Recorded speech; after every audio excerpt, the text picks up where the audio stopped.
Hello friends, இன்றைக்கி நம்ம இந்த கேரளா பர்த்ரியும் இந்த குருமாவும் தான் பண்ண போகிறோம். அதுக்கு நம்ம ஒரு கடாயை வந்து சூடு பண்ணிக்கலாம். அதுலேயே ஒரு டம்ளர் வந்து தண்ணி ஊற்றிட்டு தேவையான அளவு உப்பு வந்து போட்டுக்கலாம். உப்பு போட்டதுக்கப்புறம் கொஞ்சமாக வந்து தேங்காய் எண்ணெய் ஊற்றிட்டு கொஞ்சம் தேங்காய் துருவல் வந்து அதிலேயே போட்டுருங்க.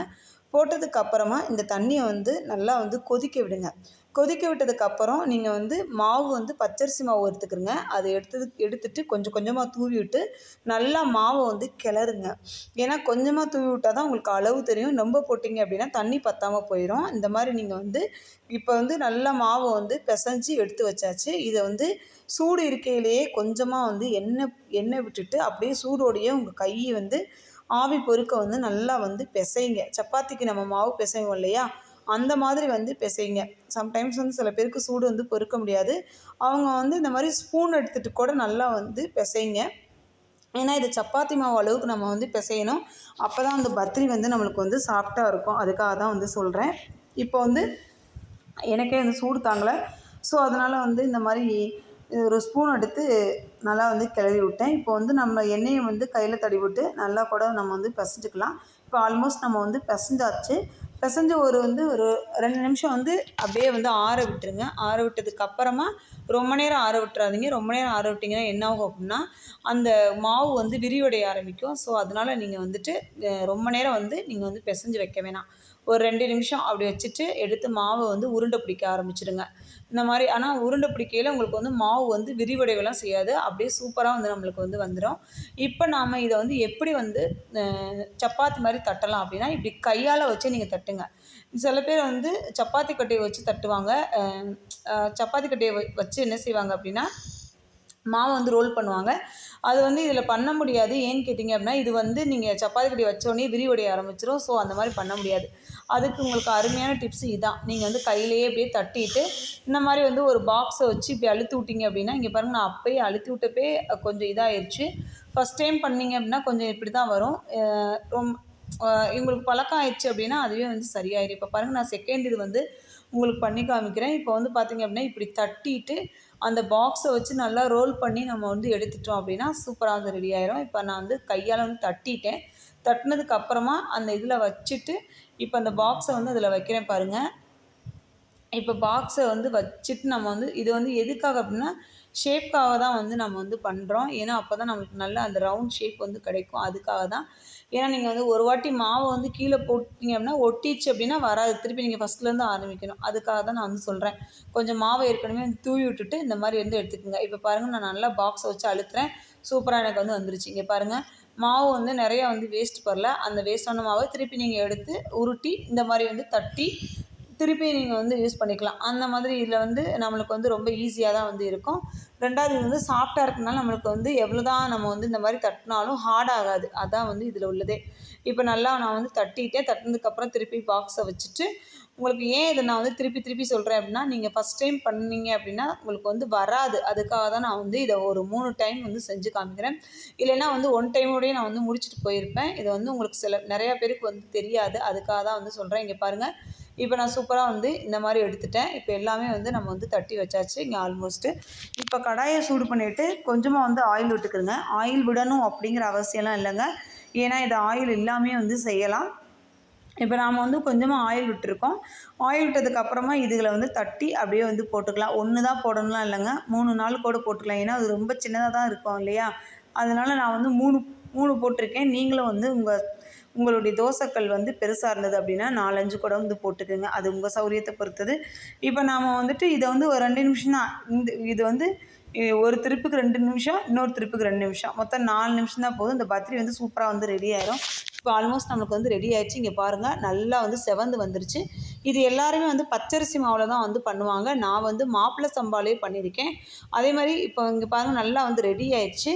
இப்போ இதுக்கு வந்து எல்லோரும் வந்து என்ன செய்வாங்க அப்படின்னா சட்னி தான் சாப்பிடுவாங்க. நம்ம வந்து பீன்ஸை வச்சு ஒரு குருமா வந்து பண்ண போகிறோம். இதுக்கு வந்து பீன்ஸை வந்து ஒரு 4 மணி நேரம் வந்து ஊற வச்சுருங்க. சுடு தண்ணி போட்டு ஊற வைங்க. அப்போ தான் சீக்கிரம் வந்து ஊறும். இல்லை நீங்கள் காலையில் ஊற வச்சிட்டிங்கன்னா கூட ஊற வச்சுக்கலாம். இதுக்கு வந்து சோம்பு, 2 ஏலக்காய், கொஞ்சோண்டு மிளகு வந்து போட்டிருக்கேன். ஒரு சின்ன பட்டை வந்து போட்டிருக்கேன். இப்போ தேவையான அளவு வந்து இஞ்சி பூண்டு இதையும் வந்து போட்டுக்கலாம். இப்போ வந்து இது போட்டதுக்கப்புறமா கொஞ்சமாக வந்து தேங்காய் துருவல் வந்து அதிலே வந்து போட்டுடலாம். நீங்கள் தேங்காய் கட் பண்ணி போட்டாலும் சரி, நான் வந்து துருவலாக தான் வந்து போட்டிருக்கேன். தேங்காய் துருவல் போட்டதுக்கப்புறமா நம்ம வந்து இதில் வந்து என்ன சேர்க்க போகிறோம் அப்படின்னா, கொஞ்சமாக வந்து ஜீரகம் வந்து சேர்க்க போகிறோம். ஜீரகமோ சோம்போ வந்து குருமாவுக்கு வந்து நிறையா போடாதீங்க, அதனுடைய ஸ்மெல் மட்டும்தான் இருக்கும். ஸோ நீங்கள் வந்து சும்மா கொஞ்சோன்னு ஒரு சிட்டிக்கு அளவு கூட அதிகம் தான், அந்த அளவுக்கு வந்து போடுங்க ஜீரகத்தை.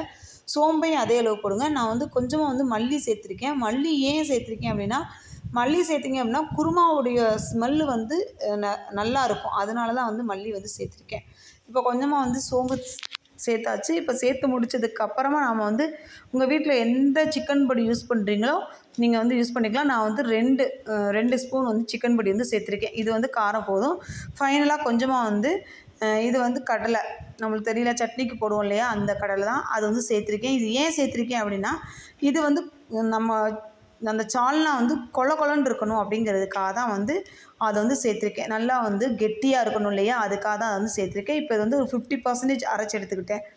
இப்போ நம்ம இதுக்கு வந்து பீன்ஸ் வந்து ஊறிடுச்சு. இப்போ வந்து நம்ம வந்து குக்கரில் வந்து போட்டுட்டு கொஞ்சமாக வந்து உப்பு சேர்த்துட்டு நம்ம வந்து இதை வந்து மூடி ஒரு 3 விசில் போட்டுடலாம். ஏன்னா நம்மளுக்கு ஆல்மோஸ்ட் சுடுதண்ணி ஊற்றி நம்ம ஊற வச்சனால ரொம்ப விசில் போட்டோம் அப்படின்னா குழஞ்சா உங்களுக்கு அந்த குருமாவோடைய டேஸ்ட்டே மாறி போயிடும். அது ரொம்ப முக்கியங்க. இதுக்கு தேவையானது வந்து தக்காளி, வெங்காயம், ஒரு 3 பச்சை மிளகா, அவ்வளோதாங்க வந்து எடுத்திருக்கேன். இப்போ கடாயை சூடு பண்ணிவிட்டு கொஞ்சமாக வந்து சோம்பு போட்டுட்டு அந்த பச்சை மிளகாவை வந்து அதில் போடுங்க. பச்சை மிளகா வந்து நீங்கள் மெயினாக எல்லாத்துக்குமே வந்து போடலாம். அந்த அந்த பச்சை மிளகா வந்து நல்ல டேஸ்ட் கொடுக்கும். அது எப்பயுமே நீங்கள் கவனிச்சுக்கோங்க. இப்போ நம்ம இதுக்கு வந்து நறுக்கிய வெங்காயம் இருக்கு இல்லையா, அந்த வெங்காயத்தையும் அதிலே போட்டுட்டு ஒரு 10 நிமிஷம் வந்து நல்லா வந்து ஃப்ரை பண்ணிக்கலாம். இந்த வெங்காயம் வந்து ஒரு 50% வந்து ஃப்ரை ஆகணும், அவ்வளோதான். ரொம்பவும் ஃப்ரை ஆகக்கூடாது, ரொம்பவும் வந்து அப்படியே பச்சையாகவும் இருக்கக்கூடாது. அதனால் வந்து ஒரு 50% வந்து நல்லா வந்து ஃப்ரை பண்ணிக்கோங்க. இப்போ நம்ம நல்லா வந்து ஃப்ரை பண்ணியாச்சு. இது ஃப்ரை பண்ணதுக்கப்புறமா இது கூடவே வந்து தக்காளி வந்து சேர்த்துக்கலாம். எப்போயுமே நம்ம வந்து தக்காளி சேர்க்கும்போது உங்கள் எல்லாருக்குமே வந்து தெரியும், தக்காளி சேர்த்ததுக்கப்புறம் உப்பு சேர்த்துட்டோம் அப்படின்னா நல்லா வந்து மசிஞ்சு வந்துடும். அது எல்லாருக்குமே தெரியும் அப்படின்னு நினைக்கிறேன். இப்போ பாருங்க, நம்மளுக்கு வந்து இப்போ வந்து ரெடி ஆயிடுச்சு. இப்போ நாம் வந்து இப்போ என்ன செய்யலாம் அப்படின்னா, தக்காளி வந்து சேர்த்துக்கலாம். இப்போ வந்து நம்ம தக்காளி நல்லா மசிஞ்சிருச்சு. தக்காளி சேர்த்ததுக்கப்புறம் இப்போ நம்ம வந்து என்ன செய்ய போகிறோம் அப்படின்னா, அந்த அரைச்சி வச்ச விழுதுகள் இருக்கு இல்லையா, அதை வந்து சேர்த்துடலாம். அதுக்கு முன்னாடி ஒரு பட்டை வந்து அது கூட வந்து சேர்த்துடலாம். இந்த பட்டை வந்து நல்லா வந்து பிச்சு வந்து போட்டுக்குங்க, அப்போ தான் வந்து ஸ்மெல் இருக்கும்.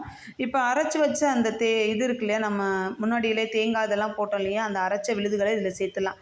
இப்போ வந்து குருமாக்கு வந்து இந்த மாதிரி அரைச்ச விழுதுகளை எப்போயுமே தக்காளியோடு போட்டுட்டு ஒரு 5 நிமிஷம் வந்து குக் பண்ணுங்கள். அப்போ தான் வந்து குருமாவோடைய டேஸ்ட் வந்து நல்லாயிருக்கும். அது ரொம்ப முக்கியம். அதையும் வந்து பார்த்துட்டு இப்போ நல்லா வந்து நம்ம வந்து ஒரு 5 நிமிஷம் வந்து நல்லா இது பண்ணியாச்சு. இப்போ நம்ம வந்து இந்த பீன்ஸையும் நல்லா வந்து அவிச்சு எடுத்துக்கிட்டோம். பீன்ஸ் வந்து இந்த மாதிரி குலையாமல் அடிச்சுக்குங்க. இப்போ பாருங்களேன், நல்லா பீன்ஸ் வந்து அப்படியே முழுசாகவே இருக்குது. அதனுடைய தண்ணி வந்து கீழே ஊற்ற வேண்டாம், இந்த குருமாவோடையே சேர்த்துருங்க. சேர்த்துட்டு நல்லா வந்து கொதிக்க விடுங்க. இப்போ நம்ம எல்லாமே சேர்த்தாச்சு. ஃபைனலாக நம்ம வந்து என்ன செய்ய போகிறோம் அப்படின்னா, மஞ்சள் தூள் இருக்கு இல்லையா, அதை வந்து நம்ம தூவி விட்டுட்டு இப்போ வந்து நம்ம என்ன செய்ய போகிறோம் அப்படின்னா, சூப்பராக வந்து ரெடி பண்ண போகிறோம். இப்போ மஞ்சள் தூள் தூவி விட்டு ஒரு 10 நிமிஷம் வந்து குக் பண்ணுங்கள். மூடி போட்டுட்டு நல்லா வந்து கொதிக்க வச்சிட்டிங்க அப்படின்னா சூப்பரான குருமாவும் ரெடி ஆயிடுச்சு, நம்மளுக்கு பத்திரியும் ரெடி ஆயிடுச்சு. ஃபைனலாக வந்து கொத்தமல்லி இலையை தூவி விட்டிங்க அப்படின்னா குருமா வந்து சூப்பராக மணக்க மணக்க ரெடி ஆயிரும். இதை வந்து எல்லாத்துக்குமே இட்லி, சப்பாத்தி இந்த மாதிரி எதுக்கு வேணாலும் நீங்கள் வந்து யூஸ் பண்ணிக்கலாங்க. இப்போ குருமா ரெடி ஆயிடுச்சுங்க. என் வீடியோ உங்களுக்கு ரொம்ப யூஸ்ஃபுல்லாக இருக்கும் அப்படின்னு நம்புகிறேன். வீடியோ பிடிச்சிருந்தது அப்படின்னா லைக் பண்ணுங்கள், ஷேர் பண்ணுங்கள், கமெண்ட் பண்ணுங்கள், மறக்காமல் வந்து சப்ஸ்கிரைப் பண்ணிடுங்க. சூப்பரான ஒரு டிஃபன் வந்து ரெடி ஆயிடுச்சு. Okay bye. இது மாதிரி இன்னொரு வீடியோவில் நம்ம வந்து உங்களை பார்க்கலாம். Okay bye.